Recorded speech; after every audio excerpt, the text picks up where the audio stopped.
Hello,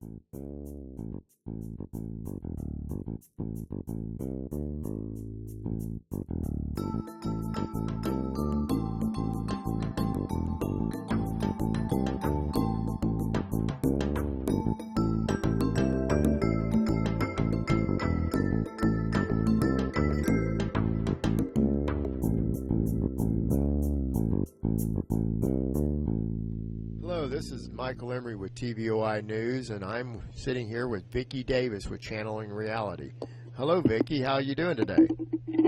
Hi, Michael. I'm doing just fine, thanks. Well, good, good. Well, we've crossed a lot of ground, haven't we?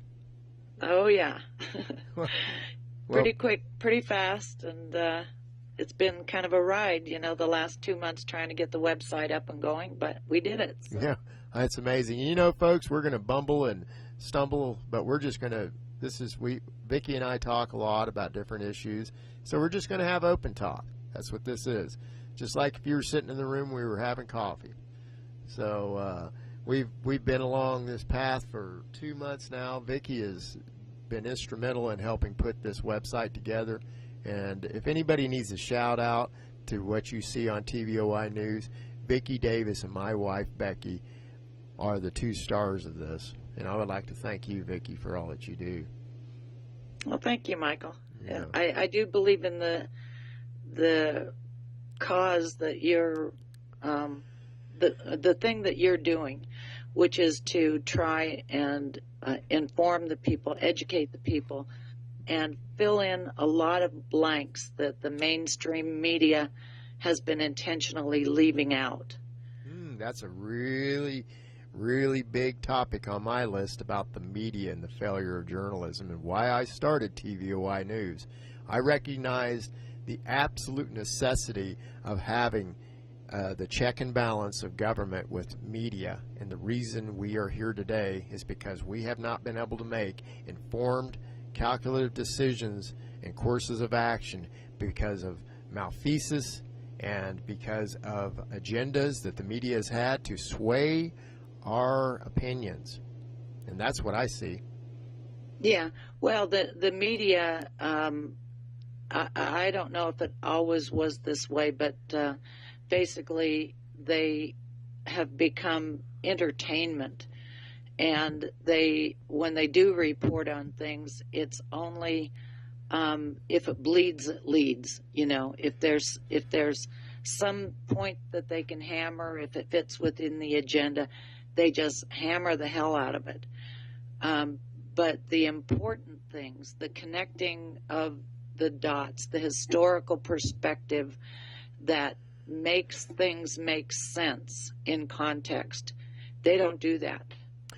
No, they don't. What they do is try to mold the thinking patterns and direction of people's decisions, and there's a lot of laws that actually are on the books. One of them is the RICO Act, and if you have an agenda where you want to effectively change a political outcome for an agenda that's nefarious,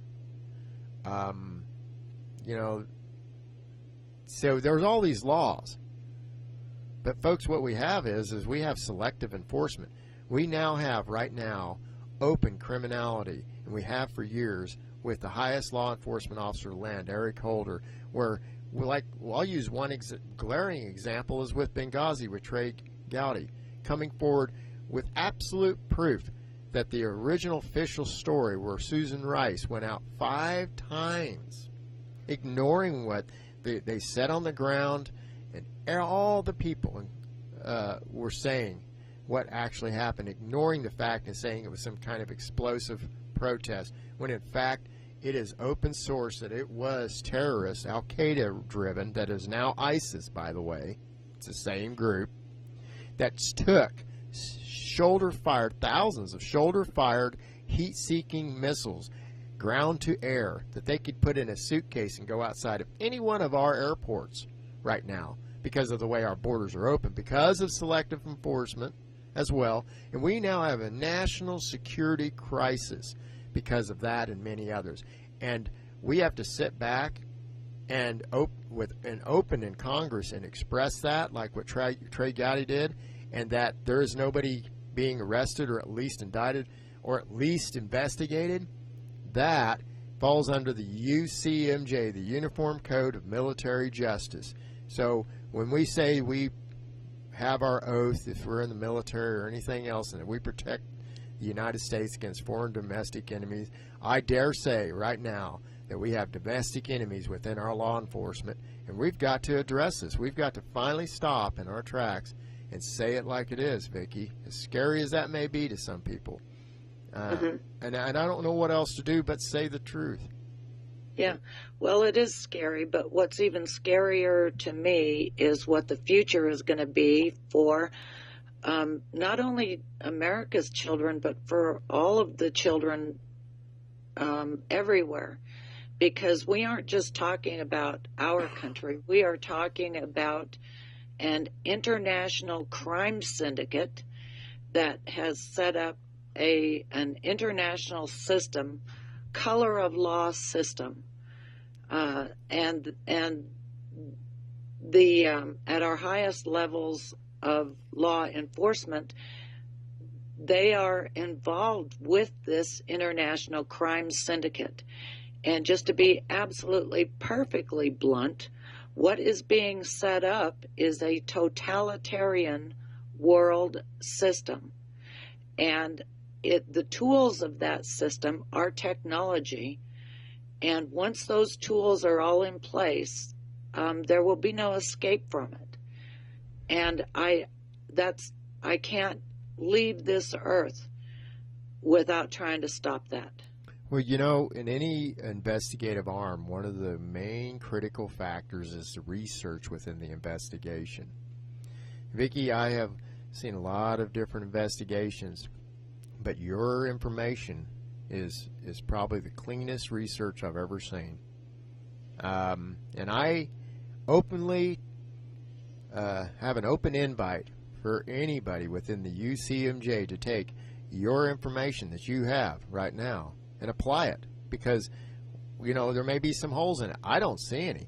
And I tell you right now that you're right. You're absolutely spot on, that we have to do something. You know, folks, when I go to the grocery store and I see some little kid walking around, I think that child needs a future, no matter what the consequences may be. That child needs to have a future, and that means that we as an adults have to think about this, and we have to put aside our petty differences, put aside our fears, and stand up for what's right.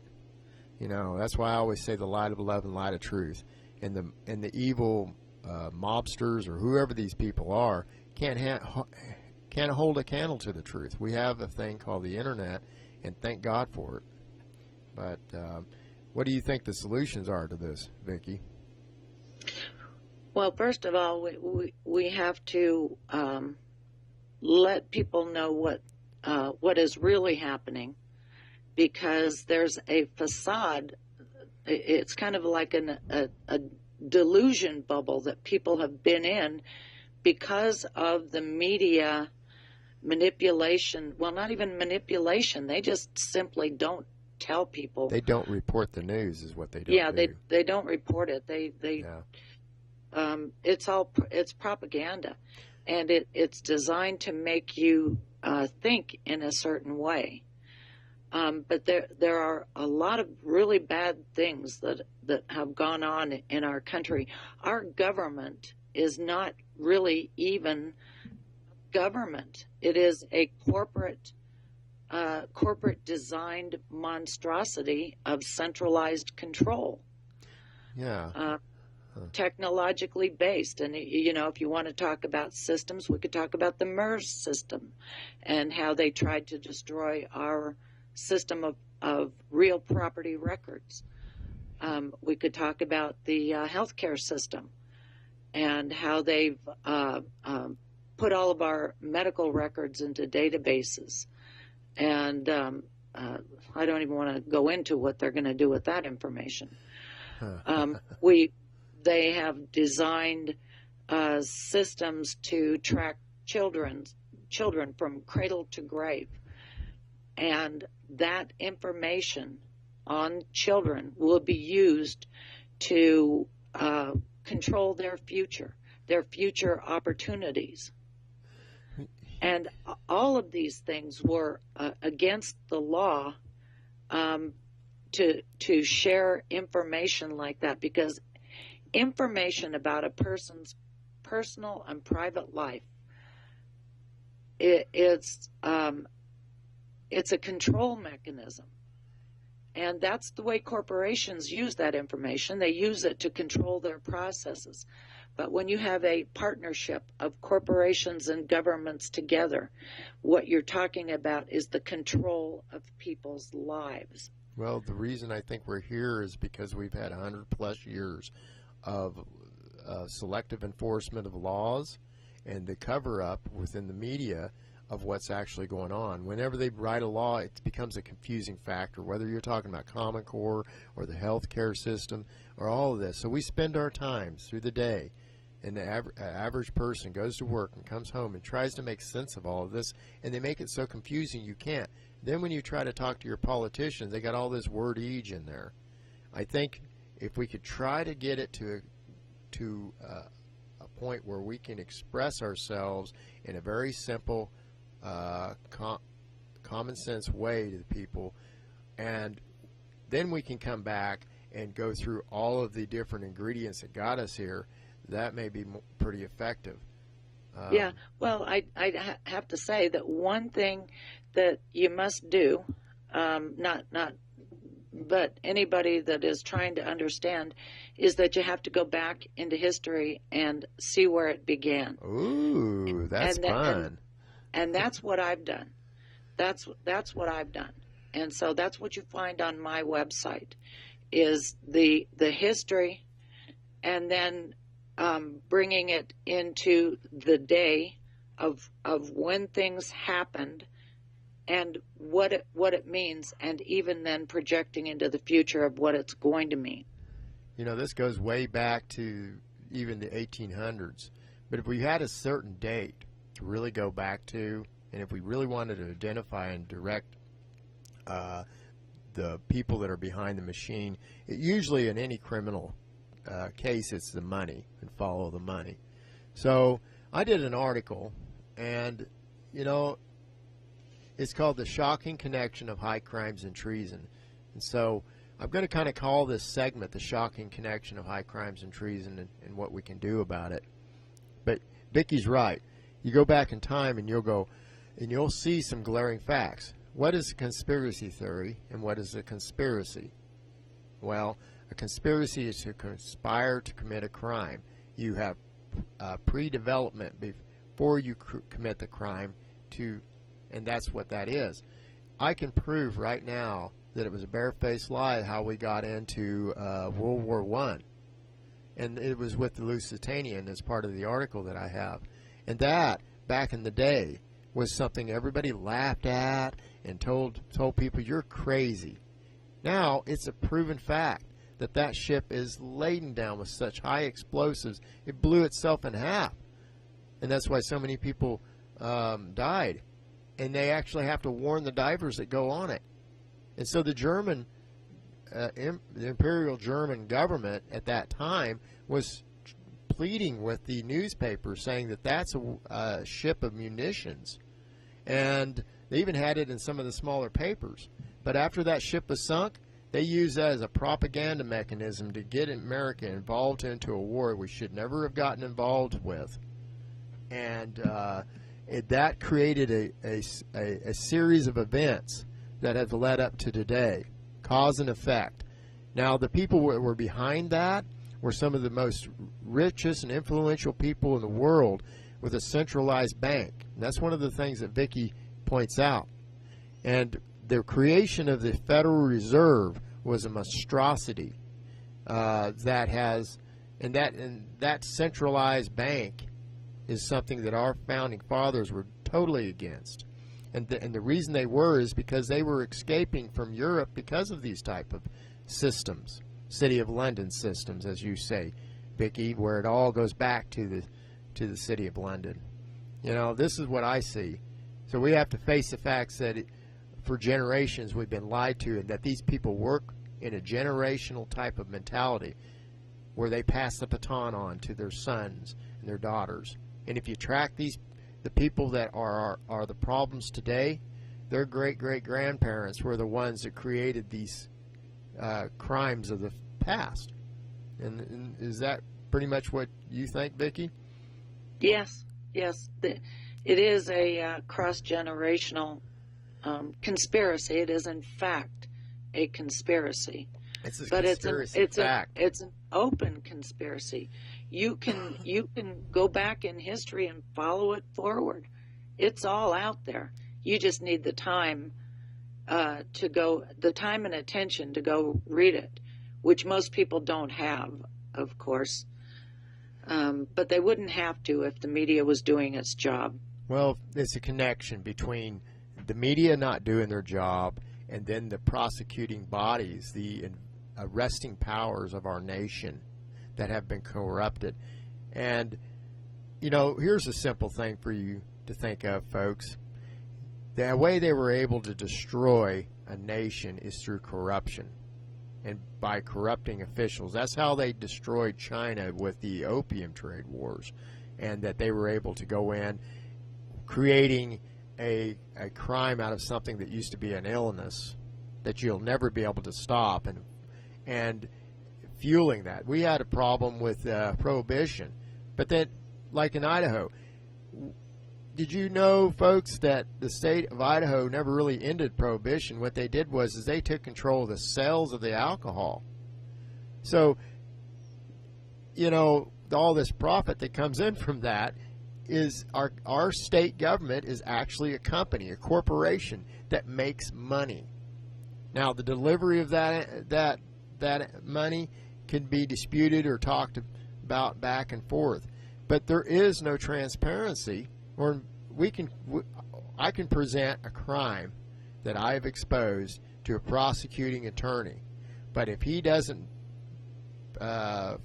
make a case or fill out the paperwork to do an investigation, somebody can literally get away with murder, and that's exactly what we have right now in open source with Benghazi.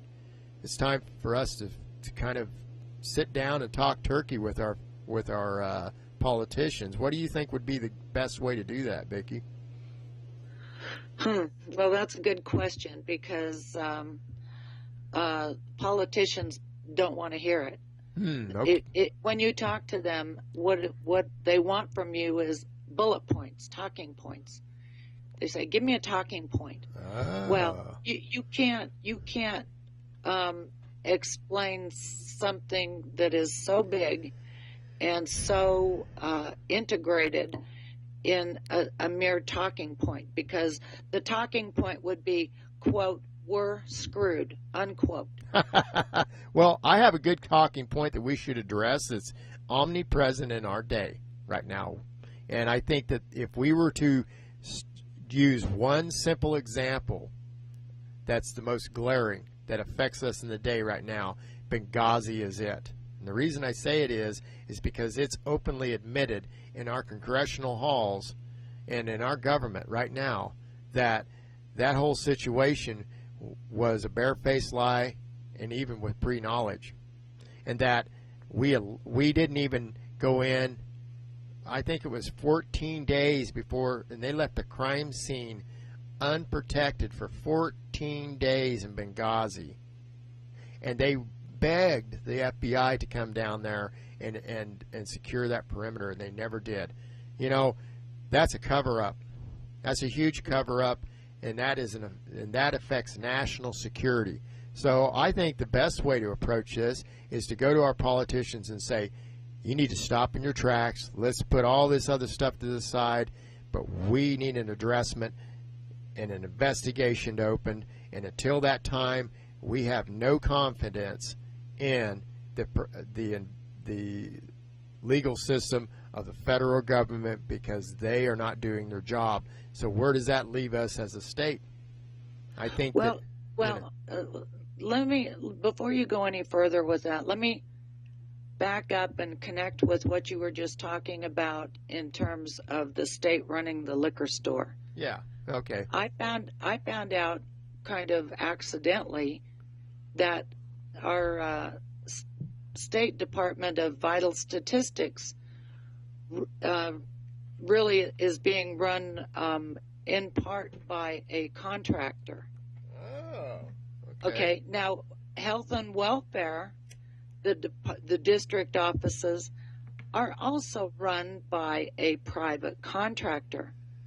I'm not sure at this point that we have a legitimate government. And I do not consider an employee, a state employee, who is merely a contract manager over contractors. I do not consider that a legitimate government. Yeah, it seems to be the classic case where they will hire contractors. I have a little experience with doing contracting work for the Department of Defense. But, I wasn't really I was a soldier, but if anything happened to me, there would have been no repercussions to the United States. They've gotten so used to using contractors that I think you're right, Vicky. I think it's a corporate-run system, and that we just have an illusion of government, an illusion of protection by the laws. Right. Well, I was a contractor too, so I know about contracting with government. But what's happened to our government, especially with the reinvention of government, actually probably beginning with the Reagan administration and the Commission on Privatization of Government, going forward to Clinton's reinvention of government, I'm not sure that we actually have a legitimate government anymore. Well, that deal with Butch Otter, it was on the telecommunication services for the schools. You wrote an article that was utterly ridiculous. Ridiculous. And why can't we go back and look at the essence of how something was created, or who were the ones that signed the documents and got that enacted? It's almost like they're taking their underlings and sicking them to the wolves. Yeah, well, they're trying to take Butch Otter out with maybe a sweetheart contract. I don't know. That remains to be seen, because we don't know why they excluded Syringa. And I kind of have my suspicions, because I have also researched this, what would you call it, a geographic construct called a zone. It's foreign trade zones, but it's a little more than that. And I can't really discuss the whole thing. I mean, we could spend a couple of hours talking about these economic development zones, or whatever you want to call them. I called them Trojan triangles. Yeah. Because they are Trojan triangles. But, it may have been that, what do you know? Hold on. We'll take a break here for a second.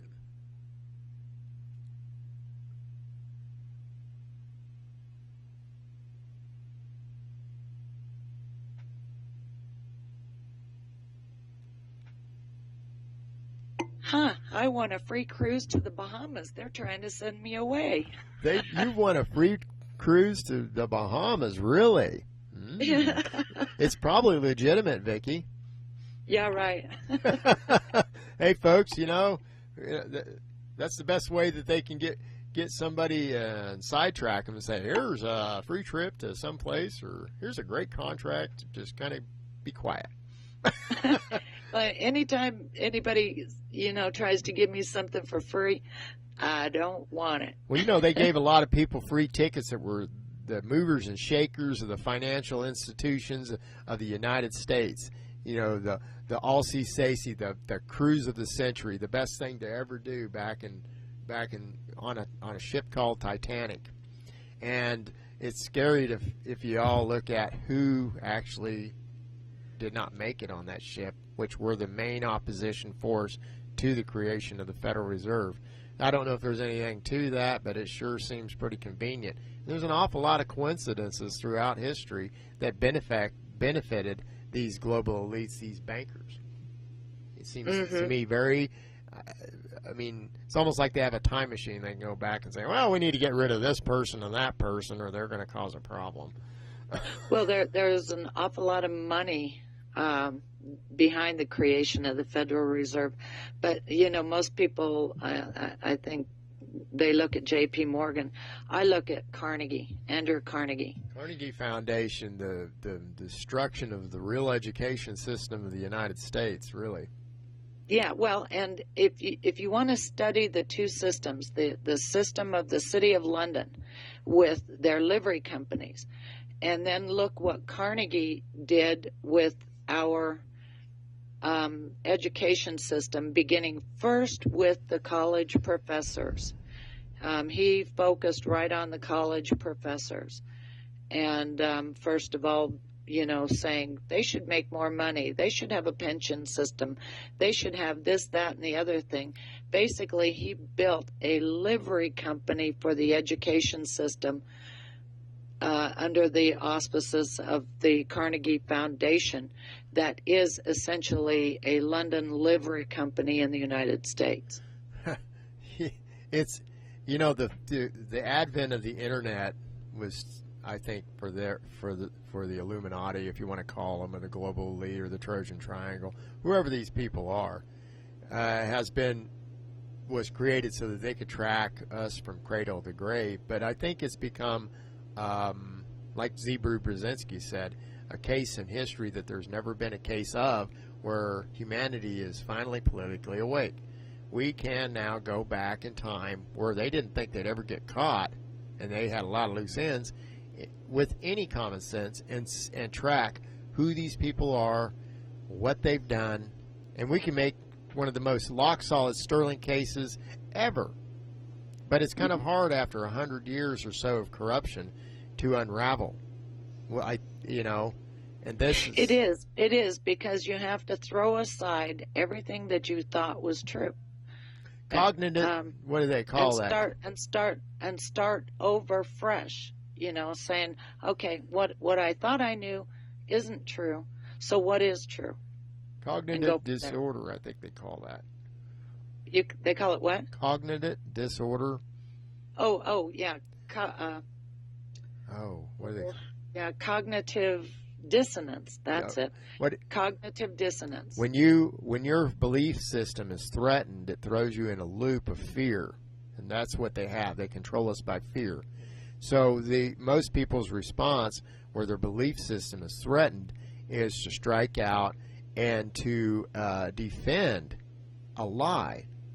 And that's what Hitler did, and that's what the Japanese emperors did, and all through history is what these tyrants have done.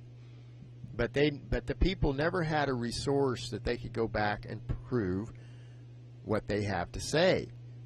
Now we do. You and I, Vicky, can sit down and prove in any common sense court of law everything that we say here.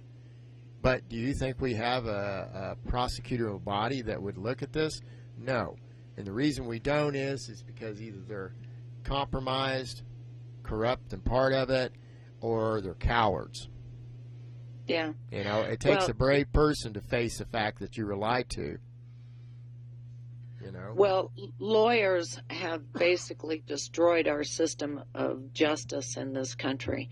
When it takes 2 or 3 years to try a case, and that case hinges on the definition of one word in the context of a sentence in the middle of 10,000 pages of documents.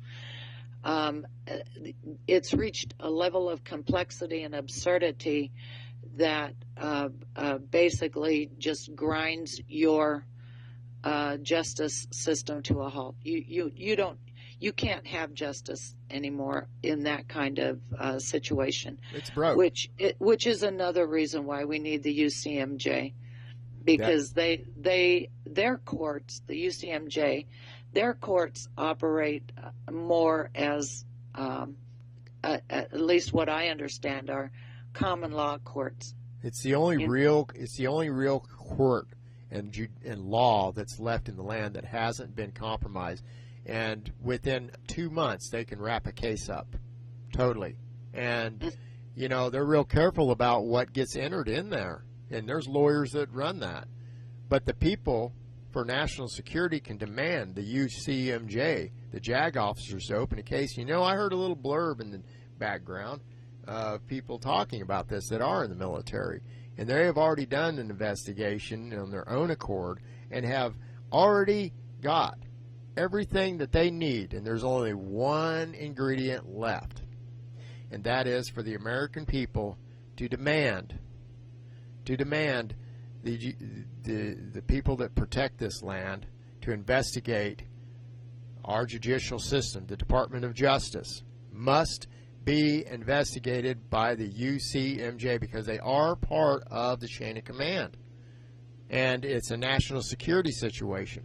So the American people are counting on the people that are forced to protect this land, and we are hoping that you will do your job. That's what we're hoping, because at this point of the game, we don't have any justice in our system. Nothing that we can account for. Nothing that we can rely on. I don't know what other recourse there is but that, Vicky. Yeah, well, I don't either. Because, I mean, even the criminal justice system, the privatized prisons, Congress has made it a profit-making business to put people in jail. I mean, you know, what kind of country, what kind of moral fabric do we have in this country that allows that?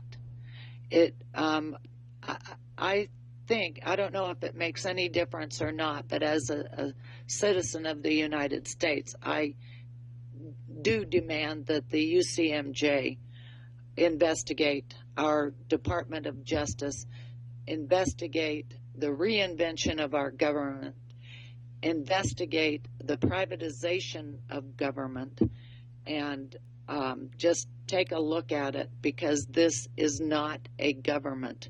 This is a corporation. It's a corporation for profit, and it's going to be a totalitarian world system in which nobody's child is going to grow up free. Right. Yeah. So we have to face the facts as they are today, and it can't continue. There is another answer to this that's coming, and it means breaking everything down. If the government comes after the people hard enough, the people are already getting ready to respond to it, because that means that the citizens of this nation have to do what we have enlisted our military to do, is protect our nation. Now, isn't that a sad fact that people have to prepare themselves to do the jobs that we have put our government and our military in place to do? And that is a scary thought. One of the things that's most concerning to me. But what happened in Nevada was an example. And I think there's a lot of hope, because there wasn't a conflict there. And the reason there wasn't a conflict is because people in individual form came there to the aid of that rancher.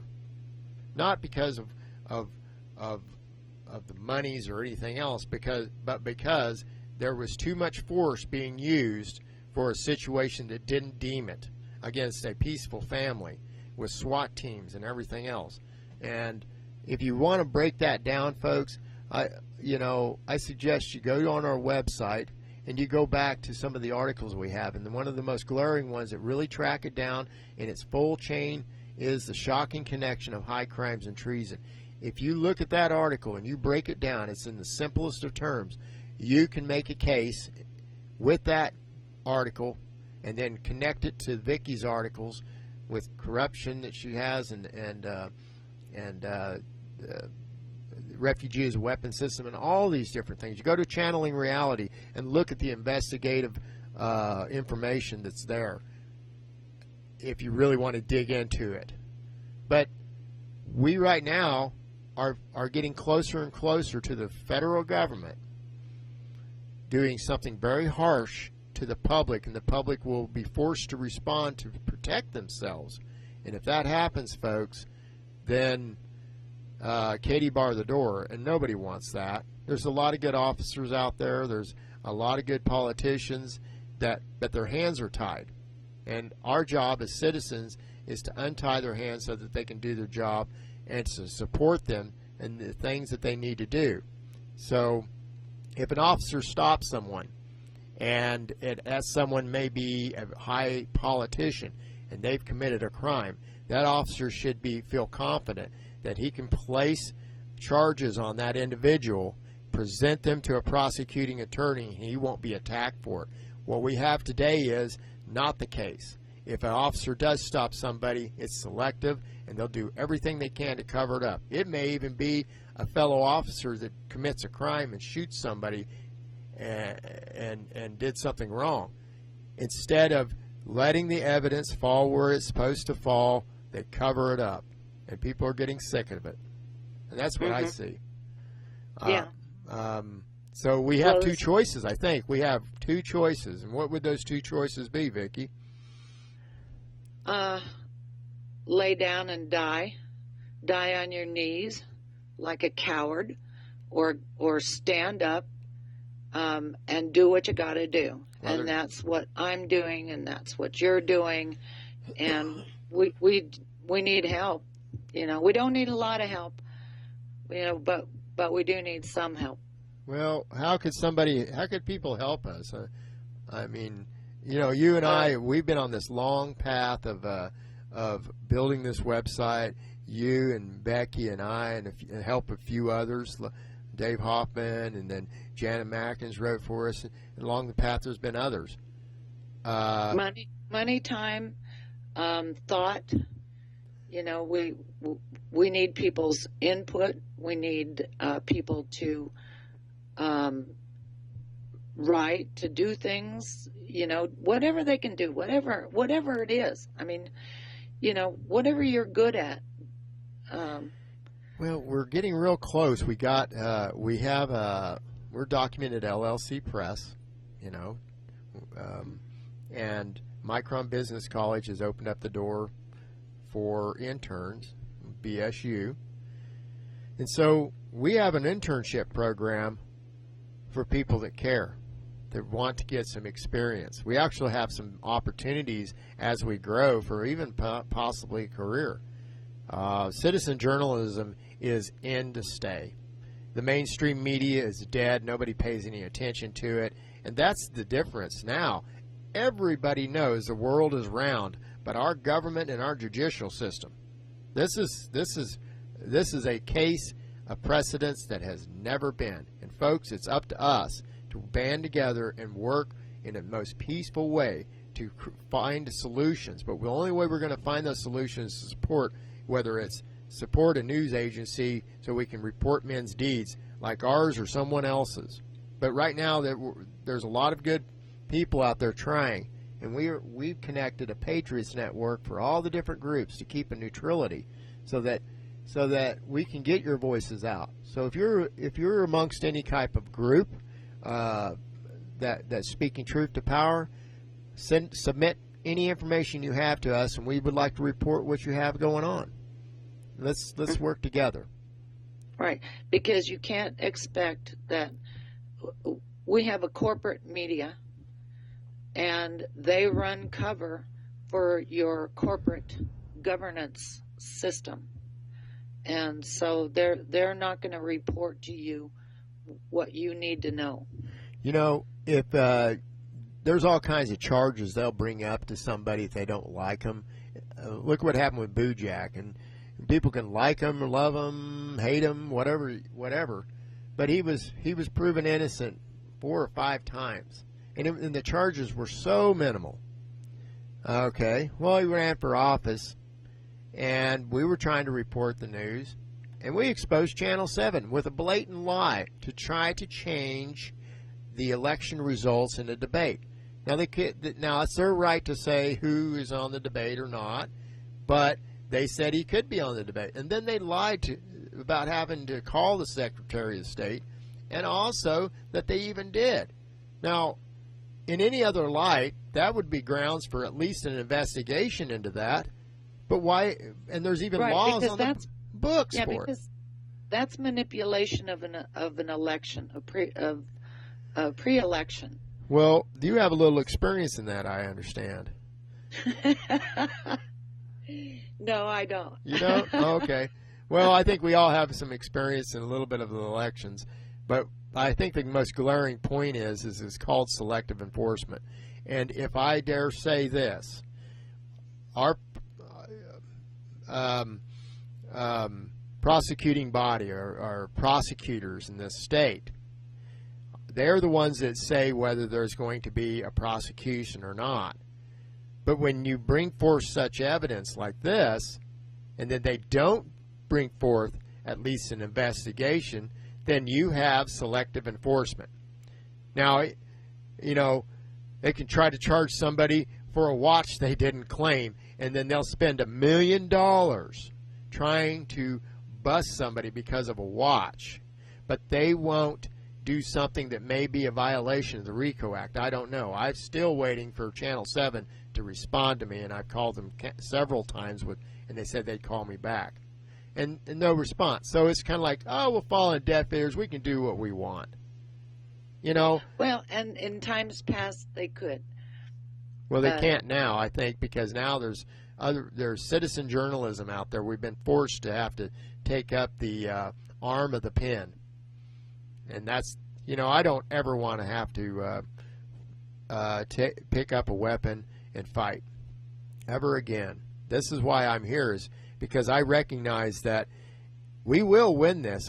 We have won the info war, but our politicians are not listening to the citizens. And every day that goes by, it's getting closer. The citizens may have to be forced to take up arms, and I don't want to see it. So let's use the pen, folks.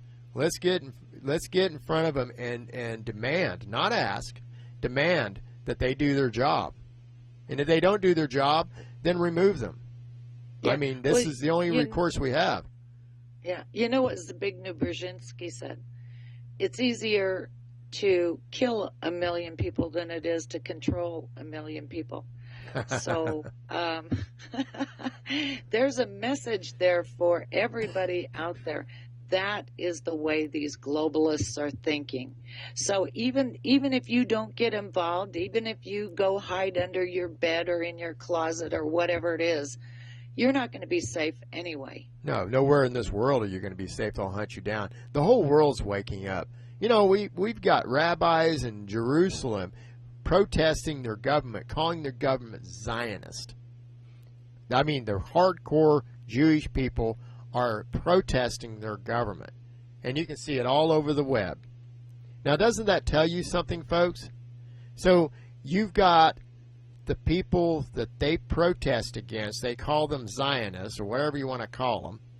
And those same very people are inside of our own government with dual citizenship that actually produce policies for the state of Israel as well. It's a club and we're not in it. And it's a global corporation that all these people are involved with all these governments. I mean, you go to the general populace of any country right now, and they've got their smartphones open, and they are educated. What these politicians, and here's the danger, folks, the danger is that everybody knows that the emperor has no clothes, in that old saying. But the politicians continue to want to provide policies where we have exposed open criminality. Whether it's, let's say we're talking Homeland Security because of terrorists. You go to the airport and you have TSA sniff up your you-know-what. When in fact, the legal body of these agencies that are supposed to protect us are holding back evidence and investigations of a huge, huge danger that we're facing right now. With a group that, if you go back and look at, that group is being funded by the very same people that we're talking about, by these banking systems, by these global elites. It's quite concerning, I think. Michael, you know what now here's a scary thought for you. Yeah. The TSA supposedly works for home scam security. For other folks that don't know what that is, that's Homeland Security, but we'll call it Home Scan Security. I can't call them Homeland Security because they're not. They're Home Scam Security. Yeah. So whenever you hear me say that, you do the translation. Okay. Anyway, our airports are international zones. Oh. So does the TSA actually work for our government? Are they government employees, or are they contractors, under contract working in international territory? I had occasion to do a flight back east a couple months ago, and the Minnesota airport is just about all run by foreigners. It's not even like being in an American airport. I don't know who those people who are those people. I got a friend that works for the ATF without mentioning his name, and they put and look, he's one of the most honorable men I've ever met. His record is sterling clean. He loves his family, loving father and husband, and he is on a terror watch list. When he goes to the airport, he even gets delayed when he buys a firearm. He will go to the airport with a duffel bag with machine guns in it, with a badge. This is how ridiculous this is, folks. And they will sniff up him one side, down the other, and it takes him an extra 2 to 3 hours going through security that most people wouldn't have to do for them to get him to go through there. He's even an air marshal. Now, isn't that insanity? Now, why would they have him under that kind of scrutiny? Yeah, but then they allow the shoe bomber to just get right on the airplane. Well, we can go back. The shoe bomber is one thing, but what about the underwear bomber? Where Haskell, the Judge Haskell, actually was on the plane. The lawyer Haskell, Eddie Haskell. I don't want to call him Eddie Haskell, but think of his name as Haskell, and you all can correct me if I'm wrong. But basically, you can go back to the underwear bomber, and they wouldn't let him on the plane overseas. And a government official documented came up and forced them to put him on the plane. He was being recorded the whole time. He was so drugged up he couldn't even hardly walk out of the plane. They had to kind of carry him. Okay? And then they created a big fiasco on the media. Now, and then in the open court cases, they would not allow the evidence to be exposed because it compromised the Department of Defense. This is what we have. We've got a secrecy within our government that now has been co-opted, and the only thing that they're protecting is their own self-interest now. The real enemy that we have is this secrecy that we have in government that isn't to our better benefit that I see. Yeah, no, the national security state is an anachronism. And it's got to come down. Everything needs to be exposed and gone over, and it just has to be done. That's all. That's all there's to it. If you identify a disease, first you have to stop the disease from spreading. Then you can go back with the doctors and with the scientists and try to cure the people that have the disease. And that's kind of what we got in government. But we have to first stop the spread of this cancer. And the only way we can stop and spread this cancer is to take and demand the Uniform Code of Military Justice to come to the aid of the American people. And that's the only answer that we have, less us having to protect ourselves, because at the end of the road, there is going to be a situation, whether it's a natural disaster or anything else, where the government with their policies are going to come in and everybody knows about the militarization of our police departments and everything else. But the scary thought is that the illusion that the police have right now, that they're all this powerful beings and they can come in and take control, when in fact the reality of it is, with the average citizen, is that they bought all the weapons that they can possibly buy in food stores and preparing themselves to defend themselves. And they have a right to do so. So it almost makes me think that they're trying to create a conflict of illusion where those cops come in thinking they're all this in a bag of Doritos and try to enforce something that can't be enforced, and the people will be forced to either give up their arms or not, and they're not going to, and then you get these police all chewed up, and then that gives them an excuse to bring in foreign troops because the police will get chewed up, no doubt about it. And that's scary. Nobody wants that. Nobody wants that. That's the scary part. That's why I created TVOI News, is because I don't want that. But if somebody doesn't come out, and I couldn't find anybody that would come out and start saying the right things that need to be said so we can stop a problem. The best way to win a fight, folks, is never to have fought it. All right? I mean, whoever wins in a fist fight? Nobody. You're both. I mean, it's. I guess you can win, but it's always with a cost. Things get busted and destroyed, and so we only have two choices. Either we get people within our government that do care like we do to do their job, or we'll be faced with that horrible situation that nobody wants. And I would rather people do their job, because it's a very big concern of mine. They play on these cops' egos, and they say, "Oh, you're all this," and da da da da. And there's a lot of good cops that are disgusted about those policies and procedures too. But the training that they give these cops has caused all kinds of problems and misunderstandings and citizens getting harmed. And the police state of the laws are just so overwhelming that it is harmful to the public. And it's gotten to the point where we know the truth, but nothing's getting done. So, yeah, I think they call it de-escalation. We need to de-escalate.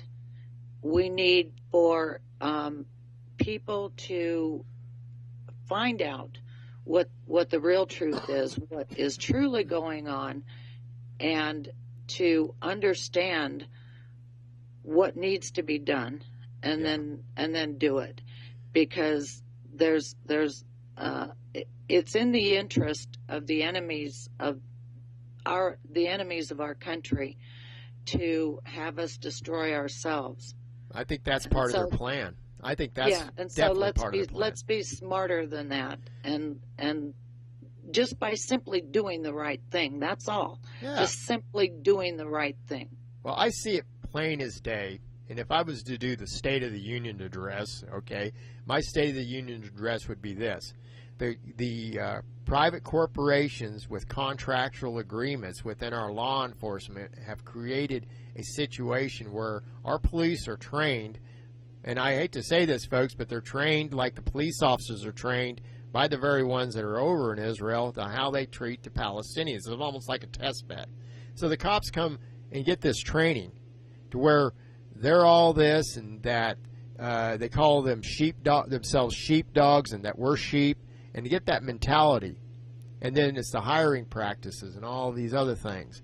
And now so everybody has went around and have recognized this, they have any critical thinking skills, and preparing themselves in case of an event. And that's a scary situation where you have this disillusioned state between the public and the police. I would like nothing better than open up the doors of communication with a thing called the Hall of Honor, where we celebrate in the good deeds of good officers, and there's many of them, so that they get recognition to the public. Now, saying that, we also support them if they have to make arrests of criminality that can be proven, no matter who it is.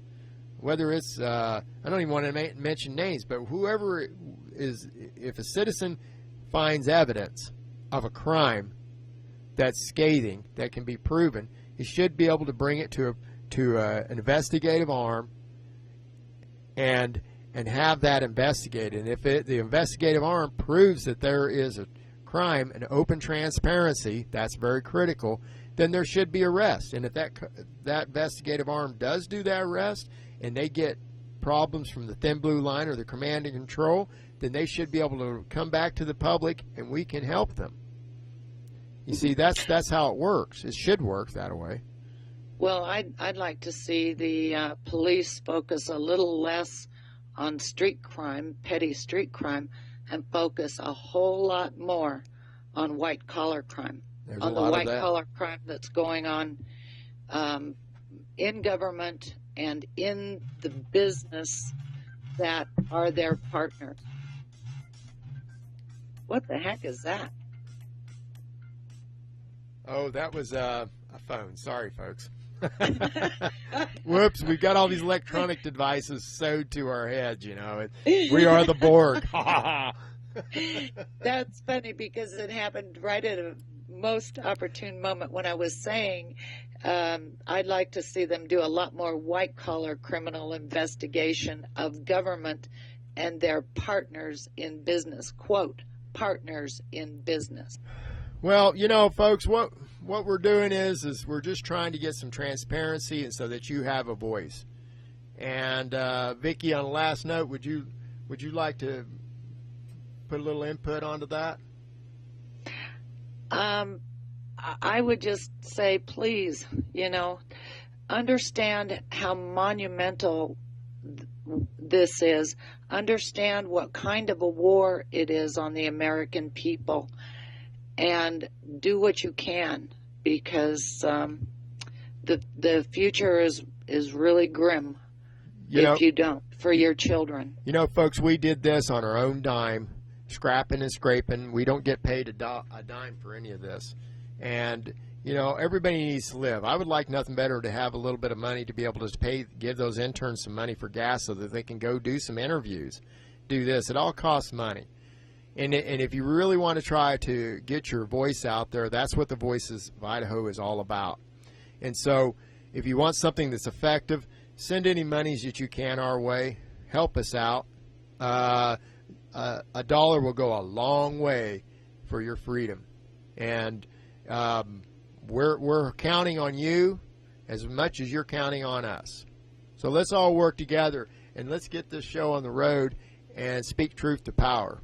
And this is Michael Emry with TVOI News and Vicky Davis signing out, and we'll be talking with you real soon. Goodbye.